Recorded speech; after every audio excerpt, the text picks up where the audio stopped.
Hello, everyone. This is video number 2, and I all the scriptural references I do not note. However, the most pertinent ones uh, to the topic I do make mention of, and uh, I hope you enjoy. So, uh, there is a confusion taught within Judaism, Christianity, and Islam. Not only does the confusion ignore scriptural references in each holy book, the confusion is used by Satan to divide Abraham's children. The teaching in question regards the history given by the Bible and the Quran in regards to the Amalekites.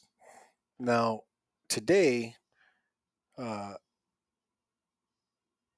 people who are doing their best to understand scripture uh, are unknowingly compelling people who don't know scripture to believe that what they are saying is true.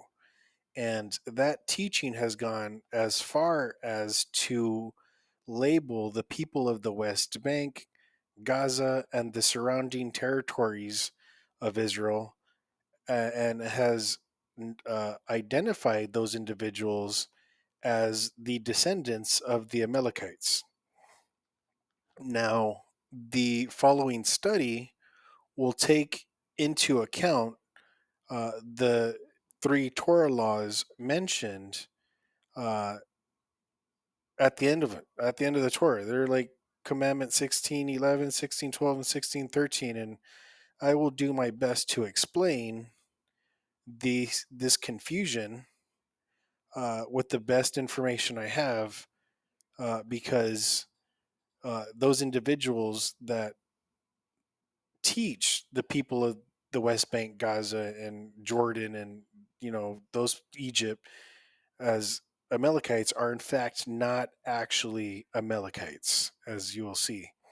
So the Amalekites were destroyed by King Saul, and Samuel destroyed some too, actually. And all that was left by King Saul were livestock and King Agag. Now, keep in mind, Agag is a very important name to remember because it identifies the individuals in the book of Esther. Okay. And that's why Haman in the book of Esther is called an Agagite. Haman, his sons, and everyone residing in and around Esther uh, were actually the last of the Amalekites that were descended from Agag, and that's why they are mentioned as Agagites, or that's why Haman has that title. But uh, with the Jewish victory over them, uh, that is why Purim is celebrated because the Jews not only protected all the other Israelis, because as soon as the Jews are dead, they're going to go after everybody else, but they fulfilled the commandments from 611 to 613. So Jews fulfilled God's covenant by slaughtering every last Amalekite.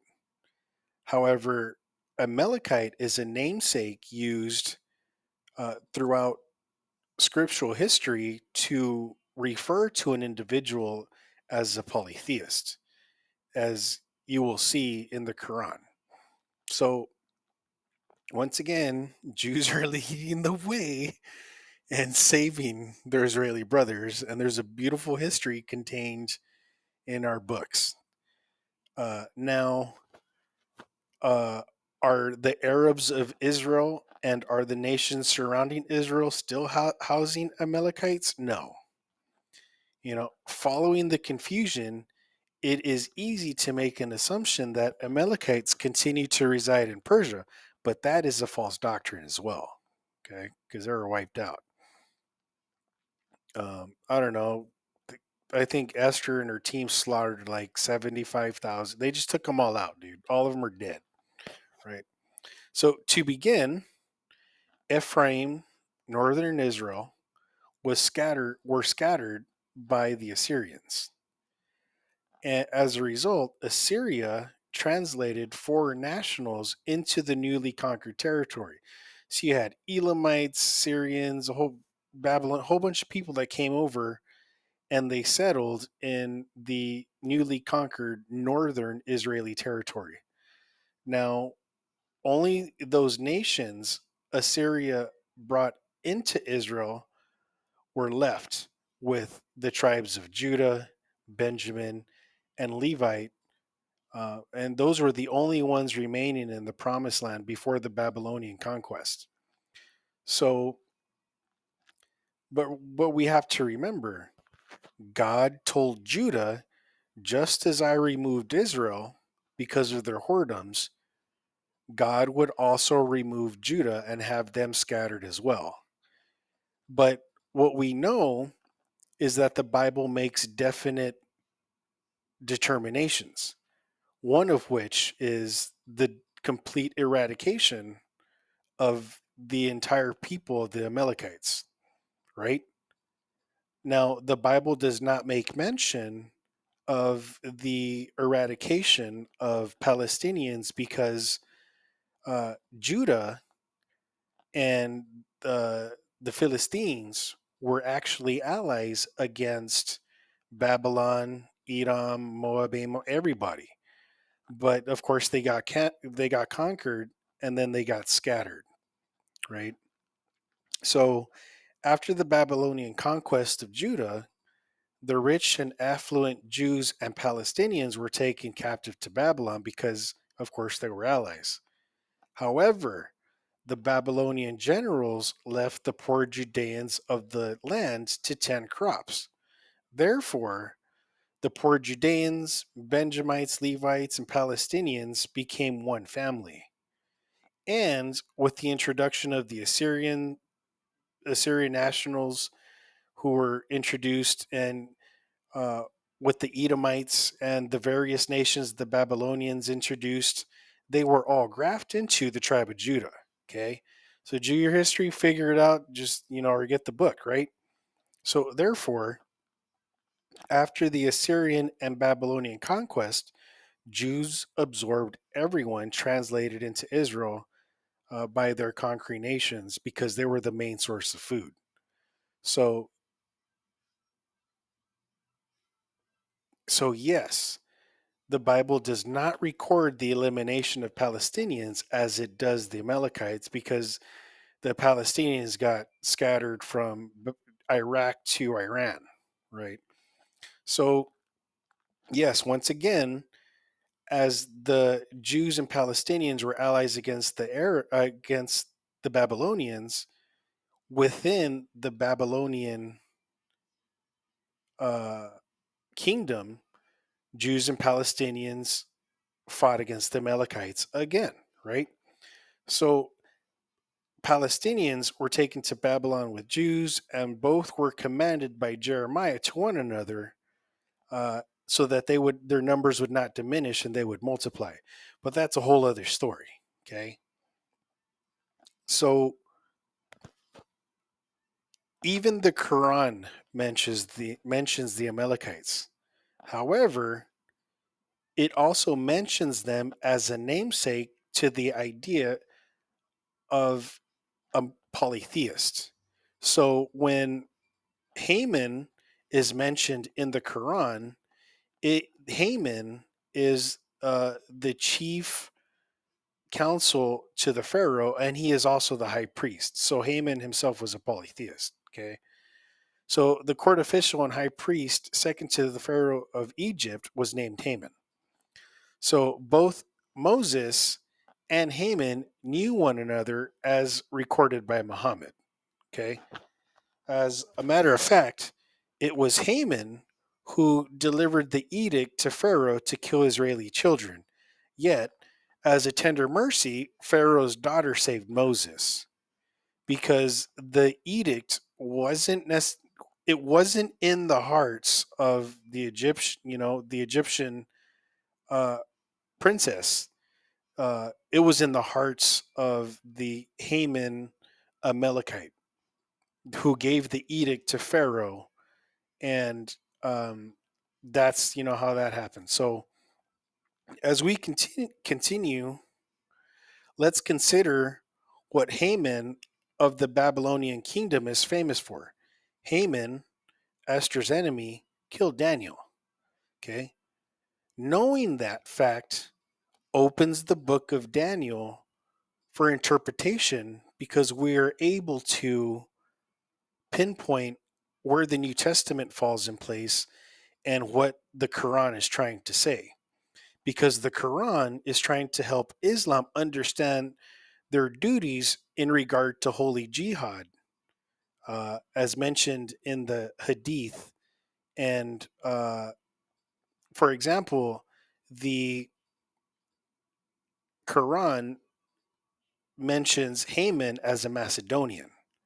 Okay, how so? Yes, per Muhammad, Macedonian is just another namesake for Amalekite as well.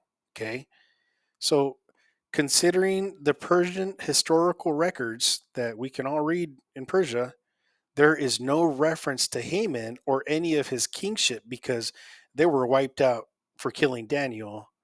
And while they also tried to kill Esther, Esther and her team just slaughtered everybody, and saved Israel.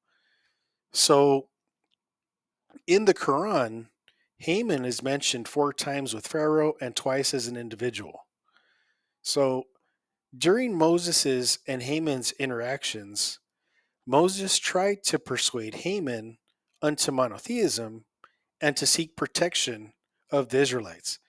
And see, that's what he didn't like, because Haman was second to Pharaoh, and everybody had to bow to the guy, just like Haman in Persia was, or back whatever kingdom, I don't even know, in Daniel. So just like Esther, Mordecai tried convincing the Amalekites unto monotheism. Instead, Haman in Esther's day held to his polytheism and rejected monotheism. Okay, so with these understandings, Daniel can be unraveled, and I'm talking about the hard parts of Daniel. Okay, so let's ask some questions first. In the Quran, it mentions the Medes as Macedonians, and uh, are the Medes Macedonians? And the fact is, no, because when the Assyrians conquered northern Israel, they translated 3 or more tribes into the cities of the Medes, like Reuben, Gadites, and I don't know who, Manasseh maybe. And those Israelite tribes intermingled with the Median Magi. And the Median Magi are centered in and around Tehran, okay, which is awesome, right? Because everybody's all fighting, but they're all family, right? So are the Medes Macedonians? No, they are the Kurds, okay, and the Kurds have a specific duty mentioned in Daniel 8 that they have with Persia, and we'll get into that in a second. So here's another question: are the Persians of today Israelis? And the fact is, yes. Um, so, in addition to the Assyrians translating the Israeli tribes in and around Tehran, Babylon also translated Jews and Persians, and there are others. So, I don't know how many tribes there are, but there's at least 4 plus, and I think there's like 8. I don't know how many there are over there, but there's a lot. So yes, Persians are also Israelis. And you can learn that by determining where the tribes got scattered and who they melded with, right? And that's primarily where Daniel, begins. However, uh, we are now moving from the book of Daniel into the Quran and how they agree with one another, because there is a so from the false teaching that the Amalekites are still around, uh, Judaism, Christianity, and Islam are confused because they think that the Amalekites are still around, and they think that they're the people of the West Bank, Gaza, and the surrounding and Persians, and they're not. So the idea that Islam or Israelis in those nations are to violently enter heaven by continuing to war against Israel is untrue, because Judah already wiped them out, right? And they're not around. It's just we've held on to these ideas for centuries because it's like the game of telephone. You tell one person and it changes, and it continues to change. So as we open up the Quran, it then leads us to the Hadith. So the Hadith is what mentions Holy Jihad, and that is where the Holy Jihad begins. It begins with Persians and Kurds obeying the Hadith to go to war against Greece, Byzantium, Macedonia, whatever you want to call them, so that they can reject polytheism. And that polytheism is mentioned in Daniel 8. But Greece fails in their campaign, right? I believe. I don't know. But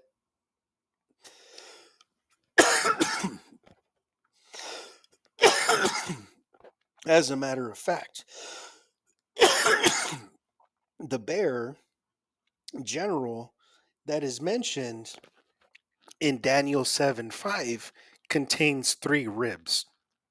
Now, those 3 ribs are an alliance of Spaniards.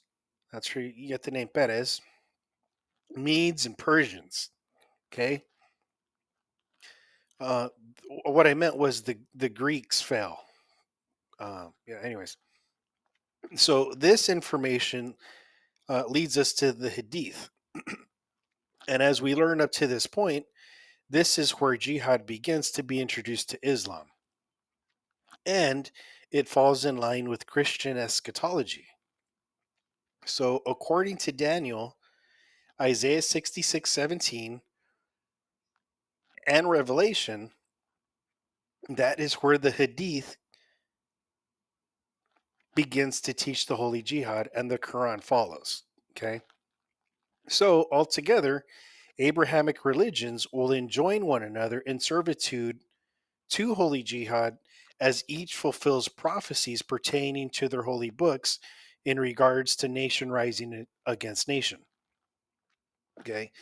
So, the confusion of the Amalekites has spawned everybody to hate and kill one another because Jews have entered the land, and the Jews are like, well, this is what the Torah says. This is what we have to do. So then it throws everybody else off, and on top of that, they don't even know they're Israelis, right? And so yes, Islam's jihad is directed towards the polytheists of Greece and Rome. Okay, and Islam's jihad includes Jews and Christians. So a Muslim has to ask themselves, is God telling Islam to kill a Jew? Is Isaiah telling a Jew to kill a Jew? Is Revelation, the false Jews mentioned in the 7 churches of Revelations, are the churches telling Christians to kill Jews? And the fact is, no, that is not the case. It's just everybody's confused, and we'll get out of that confusion. Okay. So, yes, Judaism and Christianity are actually commanded to join Islam's holy jihad. Therefore, a Muslim must ask, does the Hadith teach Islam to reject Isaiah 66:17, from which the Hadith came? And the fact is no. Okay.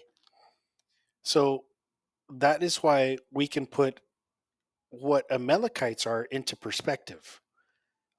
It is a namesake for polytheists who kill monotheists. And there is coming a point where the Antichrist is going to reveal and polytheists are going to reveal themselves again, right? So we can follow it like this. After the temple is built, according to Christianity, the Antichrist reveals himself. So, because Christianity offers the end time eschatology that Judaism and Islam require to help understand their eschatology, um,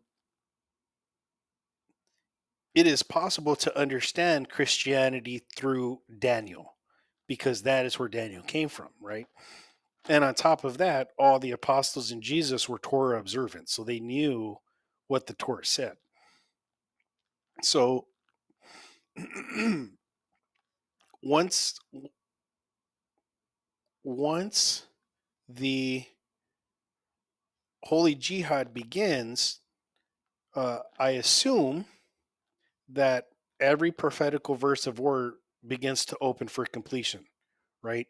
And Jesus says, whoever sees that, I think it's in Matthew 24, whoever starts to see that, that's the last generation before the coming of the Son of Man, right?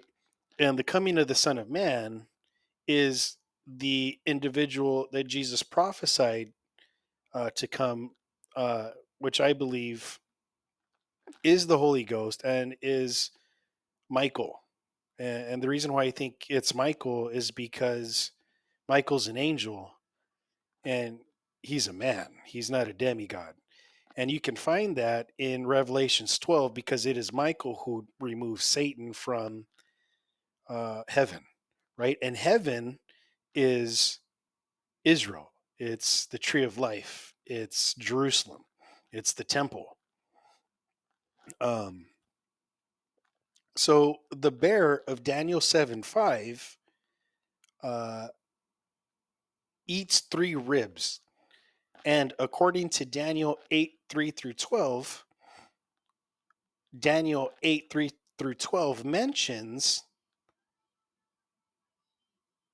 um, the Kurds, the Medes, the Kurds, Medes, who are one and the same, and the Persians. However, if you go back to the bear mentioned in Daniel 7:5, the bear eats three ribs. So if you do the scriptural reference to the bear, that scriptural reference in Daniel 7:5 leads you to uh, the verse in Daniel that talks about Perez, right? And then you'll see that's the third. So it's the Spaniards, the Kurds, and the Persians who lead Islam's Holy Jihad to victory for their appointed prophetical uh, destiny. So during that war, as mentioned in Daniel 8, uh, the Spaniards, Persians, and Medes are stamped with the seal of God. Now, that seal of God uh, is a mark of identification for the resurrection of the just. Okay. And as we can see, uh, after Daniel 7:5 does what it does, Daniel 7 verse 6 opens for completion. Now, what happens in 7:6 is the introduction of the leopard. But if you consider the leopard in light of Revelations, that's Revelations 13. Okay. Now, what ends up happening is after their victory, the world, according to Daniel 8, and you just read Daniel 8, you'll see it. According to their victory, the world separates into four kingdoms. Now, out of one of those kingdoms comes the Antichrist, and that's the reason for Holy Jihad. So as we understand the Hadith in light of Isaiah 66:17, Daniel, and Revelations, we understand that Islam is not commanded to remove Judeans from Israel to produce Al-Mahdi. And it also proves that a mosque cannot produce Holy Jihad, okay, or the Antichrist. Holy Jihad begins with monotheism's liberation from polytheism, okay? Therefore, Islam's jihad enjoins Abrahamic religions against Greece and Rome and not against Israel. So, brothers, lay your arms down, right? Come home, peace, get your covenant blessings, multiply or whatever. What do you want from God? Ask him, dude. He's waiting to give you the desires of your heart because they are his desires. So let's just break it down. According to Daniel 8:8, Islam's holy jihad produces the leopard of Daniel 7:6. Now, as a result of the victory, the world or the Middle East separates into four nations out of which the Antichrist will come. Yes, the war of the bear mentioned in Daniel 7:5 is is described in Daniel 8:3 through 12, which produces Daniel 8:22, which are those four kingdoms that I mentioned. And out of those four kingdoms produce Daniel 8:9, and that little horn is the Antichrist. Now, that is the introduction to the fourth beast, and the fourth beast is death, right? So, uh, around that prophecy, the Antichrist is revealed, and the Antichrist realizes, or Satan realizes, his time is short. He's got to make peace, dude, because he knows he's done, right? So he makes a covenant of peace to stand against the Prince of Peace, as mentioned in Daniel 8:25. So this is where Revelation 13 opens, wherein the Antichrist reveals himself in the temple and declares himself to be God. And then the dominion that was given to him, because we are required as believers to give him his opportunity to fulfill his prophecies, he then starts attacking the saints, dude. So with each of these prophecies fulfilled, the third beast in Daniel 7:6 begins uh, uh, to lead to the fourth beast mentioned in Daniel 7:7 through verse 8. So what we can conclude up to this point is that the Amalekites are gone. The people of Persia and Israel and their surrounding nations are not Amalekites, and we can conclude that Islam is uh, Muhammad and the messengers of Islam are leading Islam to use holy jihad to reveal the Antichrist. Okay, therefore, it can be safely said Al Mahdi and the Antichrist will never be revealed by a mosque or Islam conquering Israel with the intent of removing Judah from the promised land.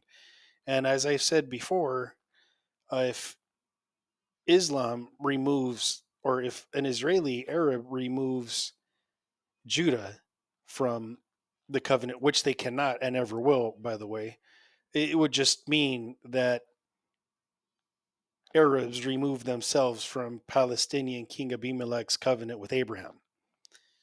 So we don't want to do that. So that's the end of the teaching. But in closing, I I just this is a thought that passed my mind. Isn't it crazy how the human vocal cords harnessed 770 miles per hour? Right. Thank you. Have a good day.